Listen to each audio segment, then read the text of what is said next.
तो यह सर्वसन्यास सुखानाम शब्द कहाँ से आया? यह आया आयुर्वेद के एक ग्रंथ चरक संहिता से।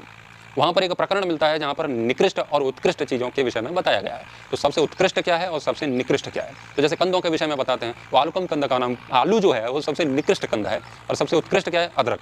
तो अदरक सबसे अच्छा कंद है, सबसे उत्कृष्ट है, और सबसे निम्न कोटि में जो आता है वो अदरक है, वो आलू है। आलू सबसे घटिया है।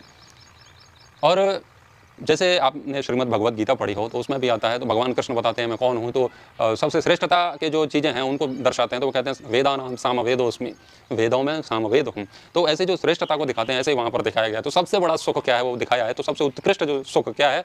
सर्वसन्यासः सुखानाम। सुखों में सबसे बड़ा सुख है सभी क्रियाओं को, कर्मों को परमात्मा को अर्पित कर देने का सुख। जो भी क्रिया कर रहे हैं, जो भी कर्म कर रहे हैं, उसके फल के प्रति आसक्ति के न होने का सुख।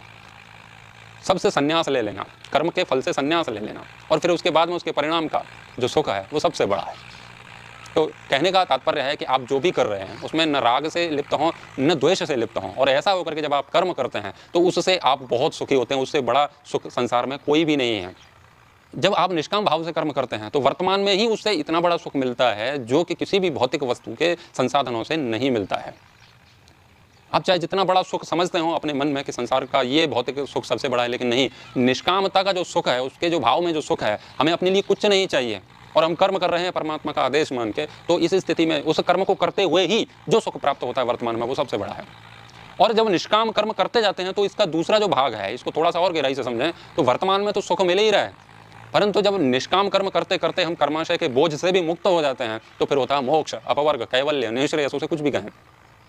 तो फिर वहाँ पर जो आनंद है उस आनंद की कोई सीमा नहीं है। वह तो जो अभी जो वर्तमान का भाव है उससे भी बढ़कर है। तो निष्कामता से ही अपवर्ग हो सकता है।